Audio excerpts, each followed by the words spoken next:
데살로니가전서 1장 2절부터 8절까지입니다.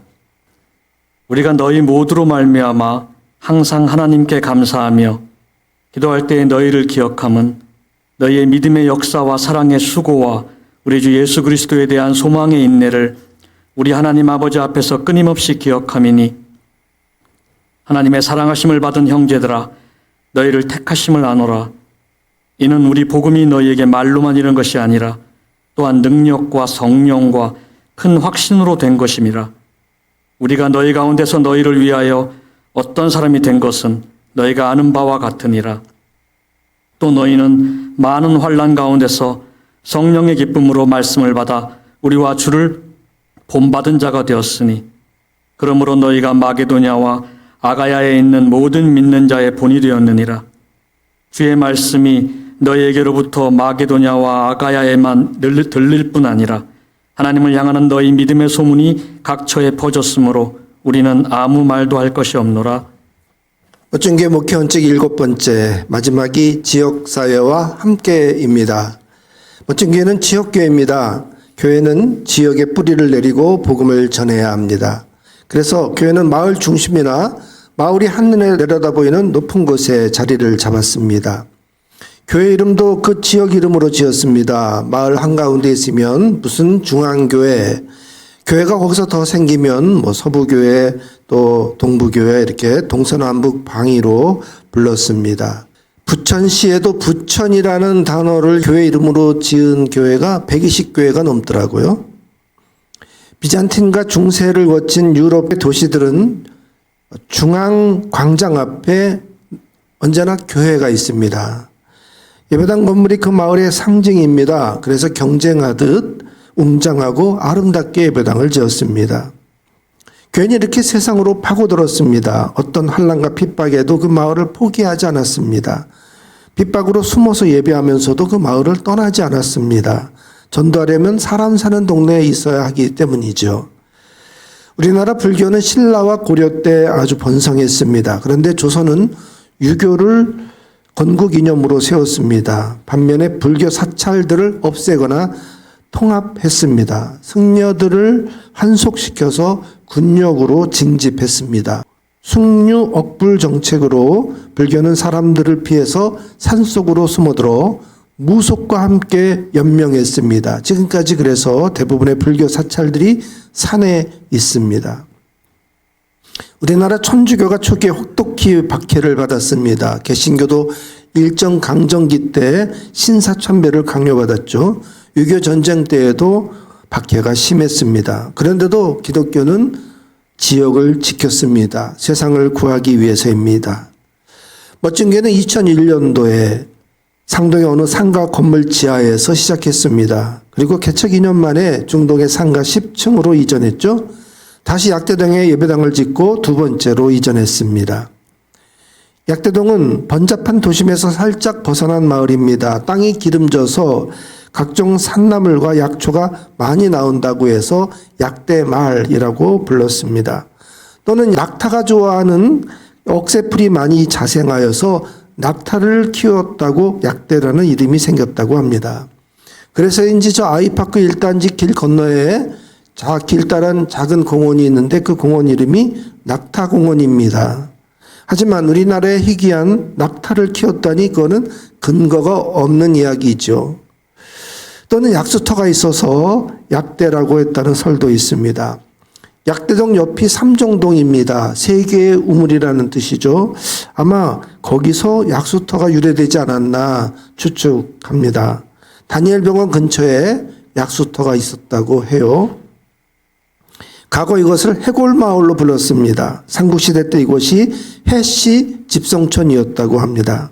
고구려 2대 유리왕이 해씨였습니다. 그래서 약대동은 해씨 왕족들이 모여 살았던 곳이다. 그런 설이 있습니다.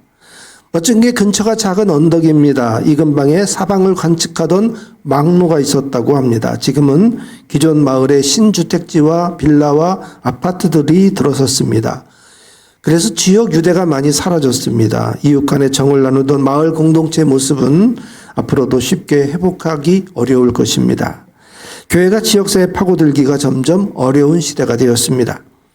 더구나 한국교회를 차갑게 바라보고 있습니다. 교회가 칭송을 얻기보다는 괄시받는 처지입니다. 이단들이 기승을 부리면서 정통교단도 싸잡혀 오해받는 일들이 많았습니다. 또 대형 교회가 부도덕하게 뉴스에 오르는 일도 많았습니다. 특히 코로나 때 교회가 마치 전염의 온상지인 것처럼 호도되었었습니다. 결국 복음 전도의 궁지에 빠지게 되었죠. 그럼에도 우리는 이 지역을 포기할 수 없습니다. 예수님이 사마리아 수가성에서 전도하실 때 이런 말씀을 하셨습니다. 눈을 들어 밭을 보라. 희어져 추수하게 되었도다. 일꾼을 찾는다는 말씀이죠. 세상은 여전히 구원받을 영혼이 가득합니다. 제자들이 가서 이 복음을 전하고 구원받도록 해야 합니다. 영생에 이르는 열매를 거둬야 합니다. 기독교는 원래 이렇게 척박한 지역에 파고들어서 복음을 전했습니다. 예수님은 3년 공생애 내내 전도 여행을 다니셨죠. 갈릴리를 거점으로 유다와 사마리아, 베레아와 데가볼리, 이두레와 베니게 지역까지 전도하셨습니다. 마태복음 9장 35절에 보면 예수님께서 모든 도시와 마을에 두루 다니사 그들의 회당에서 가르치시며 천국 복음을 전파하시며 모든 병과 모든 약한 것을 고치시니라. 사람들이 예수님의 소문을 듣고 몰려들었습니다. 그 정도 단계가 되면 찾아오는 사람들만 상대해도 충분합니다. 뭐 하루에도 수백 명, 수천 명을 상대할 수 있었으니까요. 그런데도 예수님은 마을 찾아가기를 멈추지 않으셨습니다. 찾아오는 이들은 그저 병 낫기를 원했던 사람들이죠. 예수님은 병자들을 다 고쳐주셨지만은 그보다는 복음을 전해야 했습니다. 그래서 예수님은 직접 마을을 찾아가 언제나 복음을 전하셨던 거죠. 오늘 본문은 데살로니가 교회 이야기입니다. 데살로니가는 그리스에서 두 번째로 큰 북쪽의 도시입니다. 알렉산더 대왕이 여기서 세계 정복을 꿈꾸고 출정을 했죠. 바울은 이 데살로니가 전도할 때 너무나 이게 녹록지가 않았어요.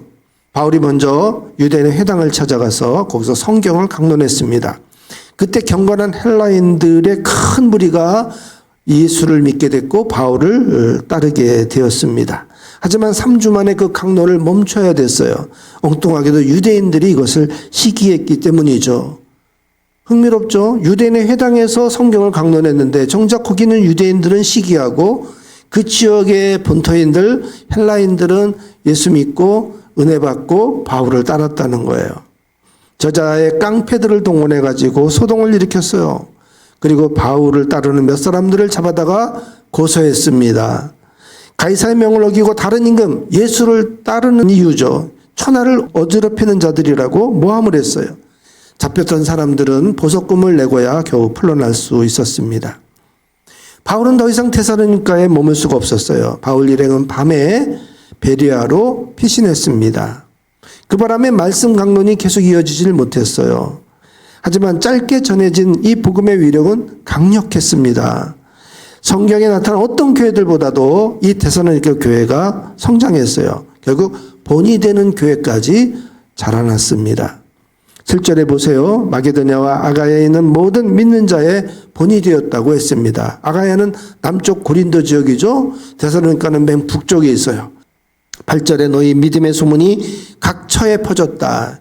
그리스 전국에 데살로니가 교회 믿음의 소문이 퍼졌습니다. 바울은 이런 데살로니가 교회 소식을 듣고 매우 자랑스러워합니다.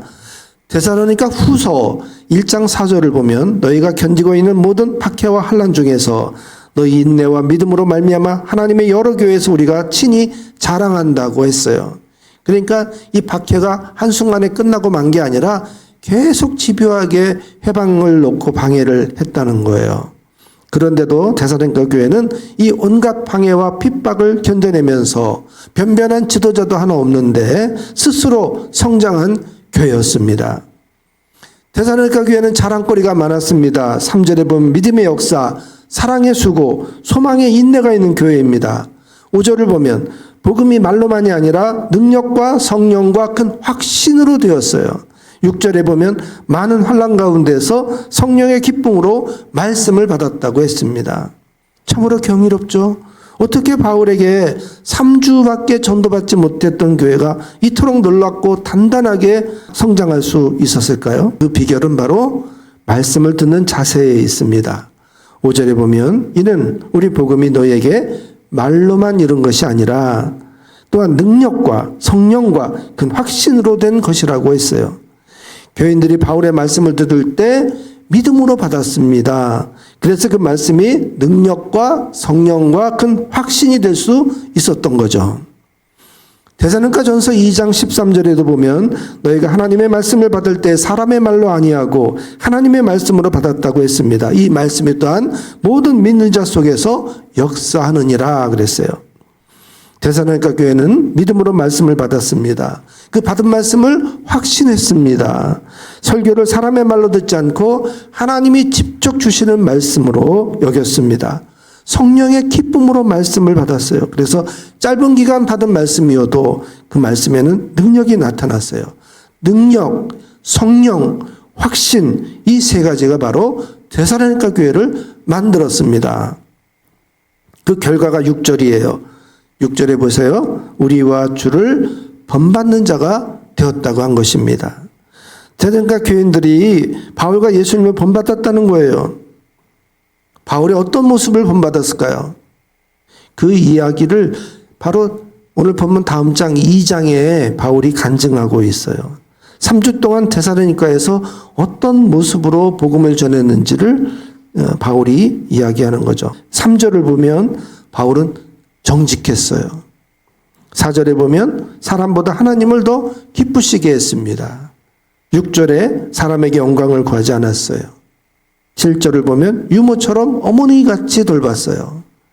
또 8절에 목숨을 아끼지 않았다. 또 9절을 보면 낮에는 노동하면서 경제적인 부담을 지우지 않으려고 했다. 10절에 거룩하고 옳고 흠없이 행했다. 11절에는 아버지처럼 권면하고 위로하고 경계했다. 교인들은 바울의 이런 리더십을 본받게 된 것입니다. 짧지만 너무나 감동적으로 그들을 대했던 거 아니에요? 그리고 무엇보다도 이들은 예수님을 본받았다는 거예요. 예수님을 만나본 적도 없고 어떻게 예수님을 알았을까? 아마도 복음의 이런 이야기들, 단편들이 글로 그들에게 또 전해졌고 또 바울에게 예수님의 이야기를 얼추 들었겠죠. 정말 예수 닮기를 실천한 교회예요. 예수를 닮으니까 교회가 이렇게 변하더라 하는 거죠. 그리하여 핍박을 견뎌내고 믿음이 강한 능력의 교회가 될 수 있었습니다. 멋진 게 목회 원칙 중에서 제일 연약한 부분이 바로 지역사회와 함께하는 것입니다. 중동 10층에 있을 때는 공연 무대가 있어서 그래도 시설을 찾는 지역 단체들이 꽤 많았습니다. 그런데 이곳에 와서는 이 시설을 개방하지 못하고 있어요. 지역과 교류하려고 카페를 열었지만 운영을 이어가지 못했습니다. 농어촌 교회들은 그 농수산물들을 이 도시교회와 연결해서 또 직거래하면서 수익을 또 많이 남기게 해가지고 교회가 인기를 얻는 경우가 많아요. 또는 그 농수산물을 직접 공장을 지어서 가공해가지고 부가가치를 더 높여서 이렇게 판매하는 일도 교회가 앞장서서 하고 또 농협 협동조합 같은 것도 교회 안에 만들어서 마을 공동체를 더 단단하게 만들어주는 그런 역할을 교회가 많이 하고 있죠. 근데 도시에 있는 교회들이 뭔가 이렇게 좀 해야 되는데 웬만한 복지는 지금 나라에서 다 잘하고 있기 때문에 요즘에는 이제 도시교회들이 할 만한 프로그램이 이렇게 많지가 않아요. 그래도 우리가 마땅한 것들을 잘 찾아서 이 지역에 유익을 끼칠 수 있도록 연구해야 되겠죠. 데살로니가 교회가 우선 잘 믿어서 믿음의 소문이 났습니다. 이게 먼저 우리가 해야 될 일이죠. 우리가 먼저 단단해져야 돼요. 모이기를 힘쓰고 성령으로 뜨거워져야 됩니다. 그래서 멋진 교회는 은혜가 넘친다는 소문이 퍼져야 돼요. 믿음의 소문이 나는 교회, 성령의 은혜가 충만한 교회로 은혜로운 이야기들이 퍼져나갈 수 있기를 바랍니다. 그래야 이 지역을 향한 교회 사명을 채워갈 수가 있습니다. 지역사회와 함께하는 게 우리 멋진 교회 숙제입니다. 우선 약대동 지역에 뿌리를 내리고 지경을 넓혀 나가도록 하십시다.